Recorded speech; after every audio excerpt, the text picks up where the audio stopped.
Boa noite a todos. Estamos novamente no podcast de março e trouxemos a doutora Laura Alonso pela segunda vez, por ser expert na área de ovário policístico, para falar sobre o assunto. Esse conceito tem mudado ao longo dos anos. A gente colocou o nome de ovário policístico, mas para atrair as pessoas que não saberiam entender um outro nome para ovário policístico. Mas a gente sabe que o conceito, o tratamento tem mudado ao longo dos anos e é exatamente desse ponto que a gente vai falar essa noite. Então, muito bem-vinda novamente, doutora Laura, e muito obrigada. Boa noite. Novamente é um prazer estar aqui falando sobre um assunto tão frequente no nosso dia a dia, né? Tão polêmico e tão difícil ao mesmo tempo em questão de diagnóstico, conduta, tratamento e que diverge muito de profissionais para profissionais, né? Então, hoje a gente vai tentar falar de uma forma mais simples e que todos consigam entender de uma forma que a gente consiga até ajudar outras pessoas, né? Mãe de adolescentes ou amiga, né? Muitas pessoas que falam, eu tenho SOP e na verdade a gente vai ver não tem, né? Então vamos tentar fazer uma conversa gostosa, não tão longa e de uma forma simples, né? Para que todos possam entender. Até para que as pessoas consigam se diagnosticar de uma maneira Isso, mais tranquila, falar eu tenho, não tenho, como é que eu vou procurar o tratamento, né? sim. E então, começando a falar sobre o assunto, antigamente, vamos falar de 30 a 20 anos atrás, né? Como é que era feito o diagnóstico na época? Vamos falar do passado. Sim, vamos lá. Então, o próprio nome, né? Síndrome do ovário policístico. Então, acho que é importante a gente falar para a gente nivelar a nossa audiência, né? O que é síndrome? Então, a síndrome, ela é um conjunto de sinais e sintomas. Então, não basta o paciente ir lá fazer um ultrassom transvaginal de rotina. O médico do ultrassom falou que eu tenho ovário policístico pelo ultrassom, né? Então, Uhum. a síndrome, ela envolve o conjunto de sinais e sintomas e alguns exames que a gente vai conversar um pouquinho. O diagnóstico, bem lá atrás, ele tinha um outro foco em relação agora, que vão, né, a gente foi tendo novos estudos e na prática hoje, o diagnóstico pelo ultrassom não é mais tanto essencial quanto os exames laboratoriais da parte hormonal. Lá atrás era muito focado nessa parte de ultrassom, né, do ovário cheio de cistos, e aí olhava aquilo, não tinha muito aqueles exames mais específicos de agora para a gente fazer um diagnóstico de exclusão, né? Uhum. Eu acho que o mais importante é a gente falar o seguinte: o nosso ovário, para que todos possam entender de uma forma mais clara, o ovário, desde quando a gente está intraútero, então ele é uma bolinha cheia de feijãozinho. Eu vou usar termos mais simples para que todos possam entender. E aí, quando a gente começa a menstruar, daqueles feijãozinhos que a gente tem dentro, um por mês, ele vai crescer, vai ovular e vai gerar a menstruação depois. Então, se a paciente não ovula, ela não menstrua, né? Então, acho que é importante a gente entender primeiro o normal e depois entender o porquê que ocorre os cistos nos ovários, né? Então, o normal é todo mês um feijãozinho cresce e ovula. Na síndrome do ovário policístico, por alterações hormonais, genéticas, esse feijãozinho não vai crescer vai crescer um pouquinho de cada feijãozinho, mas não vai conseguir ter a força, a capacidade de um só se destacar e ovular. Então, como a gente não tem essa ovulação de um só se destacando, não ocorre a menstruação, né? Então, é uma paciente que a gente chama de anovulatória. Ela não ovula, certo? Uhum. E por que o diagnóstico na adolescente não existe? Por que a gente não pode dar diagnóstico dessa síndrome na adolescente? Porque a adolescente, ela tá literalmente com os hormônios à flor da pele, né? Por isso que tá com acne, espinha, porque o ovário, ele começou a ser muito estimulado. Então, o que que é o normal na adolescente? A gente vê o ovário dela cheio de cistos que tá ali sendo uma resposta ao estímulo hormonal.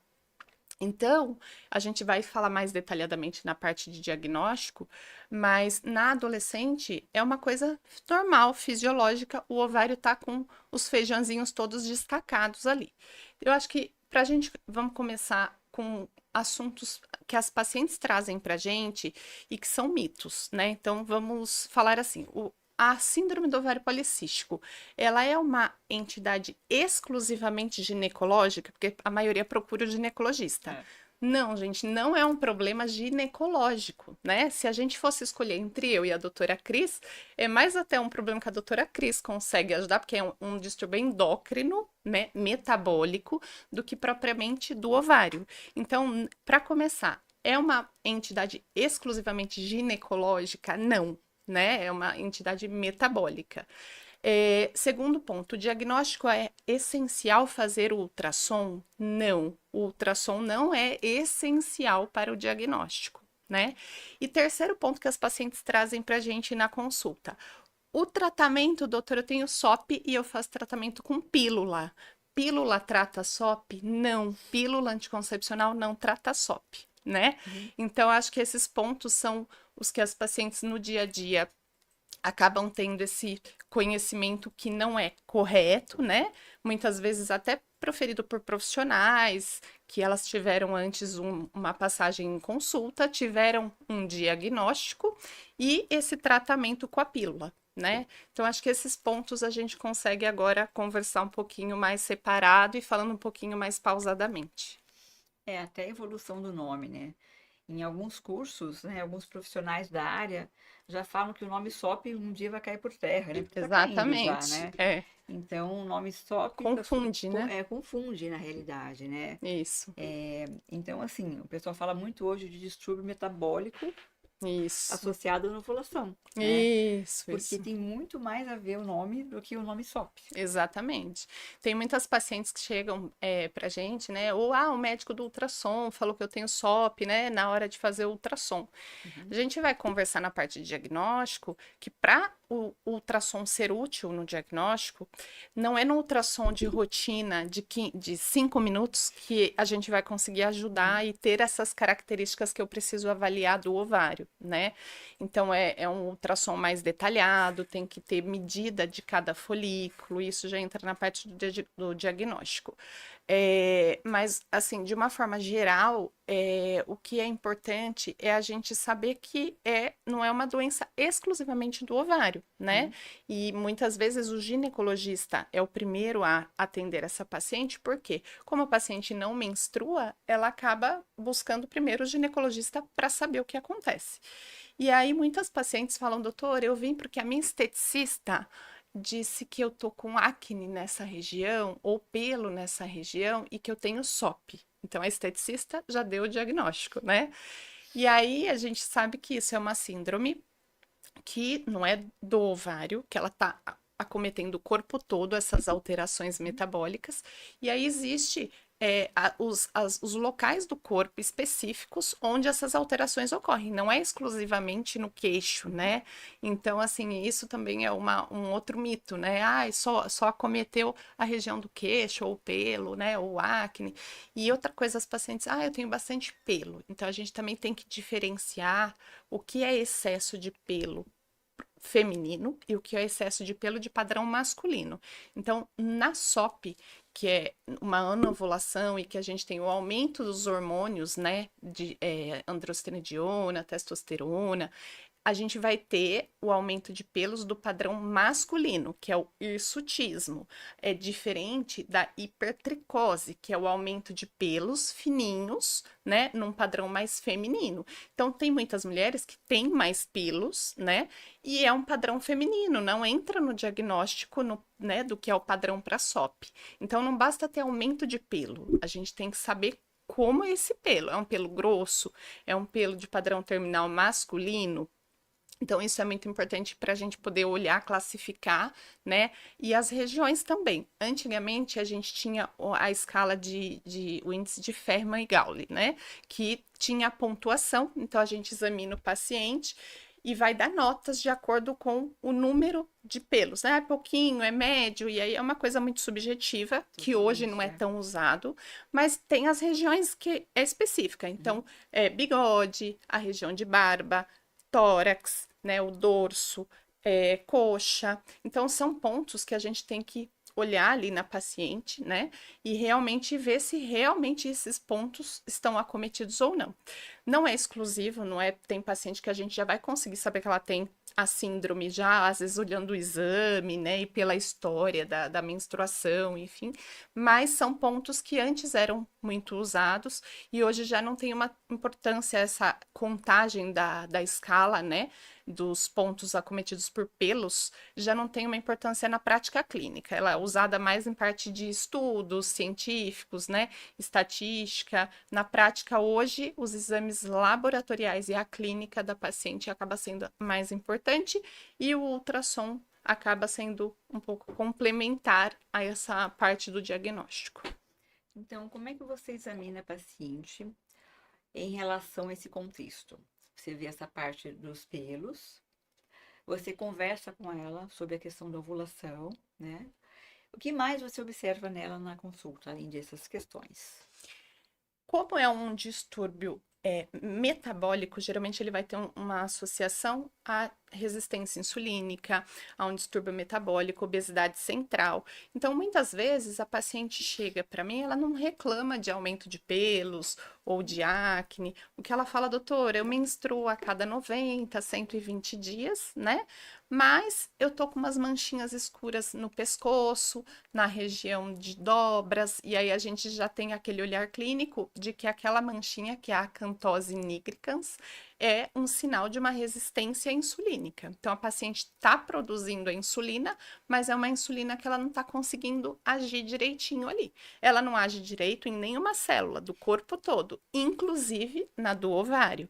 Como ela não age também na célula do ovário, o ovário não funciona direitinho, acumula os feijõezinhos, não deixa um crescer para ovular e não gera menstruação, né? Então ele trabalha de uma forma assim dificultosa, que ele tenta fazer crescer um feijãozinho para ovular e não tem a ovulação, né? É uma forma que o estrogênio produzido ali, ele é um estrogênio diferente por essa modificação genética, hormonal.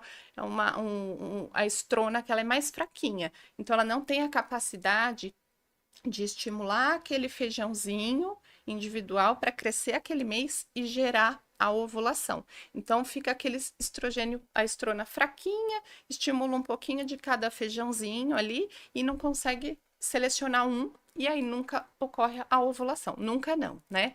Na maioria das vezes. Isso é muito importante porque na SOP muitas pacientes falam sobre infertilidade, né?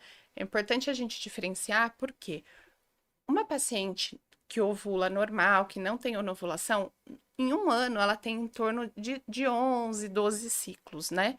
A paciente com SOP, ela vai ter em torno de 6 a 8 ciclos no ano. Então, na verdade, ela ovula, ela não é infértil. Então, o mais correto aí seria a gente falar sobre uma subfertilidade, não uma infertilidade, né? Ela tem os meses que ela ovula, porém não é tão certinho quanto uma paciente que não tem a SOP. Então, acaba que dificulta para engravidar, né? E isso justifica o quê? Muitas pacientes vão porque não conseguem engravidar, procurar o médico, e aí o tratamento não é com pílula para todas, né? E a pílula pode ser um adicional aí, uma ajuda para algumas pacientes em específico, mas as pacientes que querem engravidar é o contrário, a gente tem que ajudar ela a ovular e não dar a pílula anticoncepcional. É importante, deixar claro, então, como esse conceito, o tratamento e a evolução do tratamento foi mudando ao longo do tempo, Sim, né? E também, assim, é importante a gente falar também da glândula suprarrenal, das glândulas suprarrenais, sim, porque elas também têm um papel bastante importante nesse contexto. O que exatamente. você poderia dizer sobre essa questão associada? O que é muito importante é assim, as pacientes, de uma forma geral, quando elas reclamam do aumento de pelo, né, é como se só a SOP causasse o aumento de pelos. E a gente tem que pensar em outras patologias, em outras comorbidades que geram esse aumento de pelos, como um tumor ovariano, né, um tumor de adrenal, uma hiperplasia adrenal. Então, muitas vezes até o ultrassom para a gente é até muito mais importante, entre aspas, para eu excluir um tumor ovariano que vai estar dando esse excesso de pelo na paciente, do que propriamente para eu fechar o diagnóstico de síndrome de ovário policístico, que pela clínica, muitas vezes a paciente com os exames hormonais laboratoriais eu já sei que ela tem, né? Então, falar sobre as outras glândulas é importante porque a SOP, ela é um diagnóstico de exclusão, né? Então, eu nunca vou chegar e falar, paciente tem SOP numa primeira consulta. Por quê? A gente tem que pedir os hormônios, né? Ver se estão aumentados. E aqui é importante a gente falar que é um caso que a gente não dosa testosterona em mulher para saber se está baixa, né? Os exames, os kits de laboratório que a gente tem disponíveis no Brasil, eles não são para detectar testosterona baixa, eles não têm uma sensibilidade boa para isso.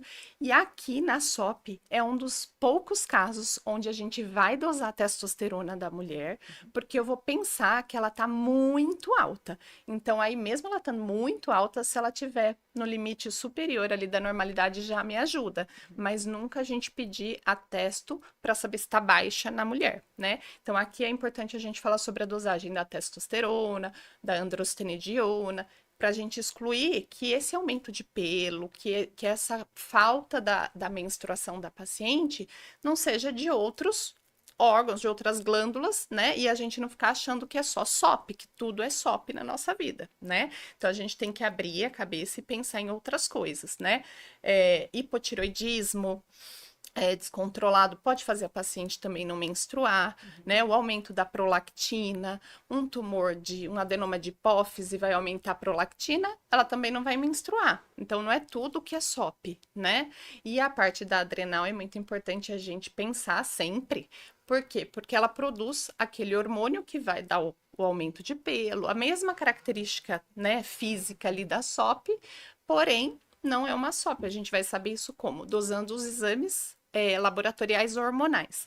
Uma coisa que é muito importante é a gente saber como que eu doso esses exames, né? Então, a maioria das pacientes, elas chegam, doutora, eu dosei, o médico pediu, aí eu pergunto, você estava tomando pílula? Tô, doutora, porque eu tô tratando a SOP, tá? E aí você dosou os hormônios tomando hormônio, né? Então, a pílula combinada, ela faz uma alteração, né, principalmente no SHBG, em hormônios que a gente pede, que vão me dar um falso resultado, né? E eu não posso dosar hormônio na paciente que usa uma pílula combinada. Então, o que é o correto da gente fazer? Hoje eu fiz isso com uma paciente no consultório. Suspendi a pílula, vai usar o preservativo, tem que ficar 3 meses sem a pílula combinada, e aí depois a gente vai dosar, né? E aí, como que dosa? Tem o período correto também. O FSH, a gente vai querer saber como ele tá, então, como que eu doso? Eu tenho que orientar a paciente no começo do ciclo, né? Em torno do 3º dia, a gente orienta ela a fazer a coleta. Então, tem todo um cuidado, uma orientação para a gente poder dosar a parte hormonal. Né? Não é um exame de hemograma que você vai lá e tira em qualquer dia do ciclo, tomando pílula, não tomando pílula. Então, isso é muito importante para a gente também não perder de dar um diagnóstico, porque o exame foi feito de uma forma incorreta, né? Com certeza é muito importante também abordar sempre a questão da resistência à insulina. Sim, Porque hoje tem a questão da alimentação, do sedentarismo, sim. a questão da obesidade, principalmente visceral, central. Isso. Isso colabora muito também para que essas questões de resistência à insulina, tanto na síndrome do ovário policístico, quanto em outras questões de resistência ovariana, né, que é muito importante Isso. abordar também. Então, a gente tem que focar bastante nesse diagnóstico diferencial, né? Sim, a gente tem que pensar, eu acho que é muito importante a gente entender que nós não vamos falar para a paciente, né? Você tem SOP, né? Ela não está ovulando e eu tenho que saber a causa, buscar a causa do porquê ela não está ovulando, né? Então eu vou falar, você tem SOP porque você tem uma resistência insulínica, ou você tem SOP porque você tem uma bulimia, então a parte de gordura sua está afetada, então a produção hormonal foi alterada. Então, quais as causas que levam a SOP? né? É isso que a gente tem que buscar. Então, não é eu chegar na paciente e falar, ó, você tem SOP, aqui está o tratamento, é o diagnóstico final. Não, a gente tem que buscar a causa que levou ela a ter a anovulação e gerar esse aspecto no ovário de micropolicísticos, né? Então, a bulimia, a anorexia, o estresse, né? A resistência insulínica, a obesidade central, né? Então, esses são os principais pontos que a gente tem que pensar. O paciente chegou para a gente, doutor, eu não menstruo há meses ou menstruo a cada 3, 4 meses. Então, a gente tem que pensar, claro, na tireoide, um distúrbio de tireoide, tem que pedir prolactina, pensar no adenoma de hipófise, mas a resistência insulínica aí é na prática, né, Cris, principalmente você, é o que a gente mais pega alterado nos exames, né? Eu pego várias, de 70% das pacientes que eu doso hormônio, a maioria tem a parte hormonal ok, e vem só aquela resistência insulínica alterada, às vezes isoladamente, né? Então, é uma coisa que a gente tem que pensar não só na SOP, mas no contexto geral, pelo estilo de vida que agora muitas pessoas passarão a ter, né? E deixando claro também que apenas dosar insulina e fazer aquele índice de Roma não é o ideal para fazer o diagnóstico de resistência à insulina, tá? Sim. Então, assim, o diagnóstico é muito mais clínico, na realidade, do que Isso, por exame, né? Porque as pessoas acham que dosando insulina vai fazer o diagnóstico. E a insulina é um exatamente. hormônio muito lábil, ela vai mudar o tempo todo Exatamente. e não ajuda tanto assim nessa questão do diagnóstico.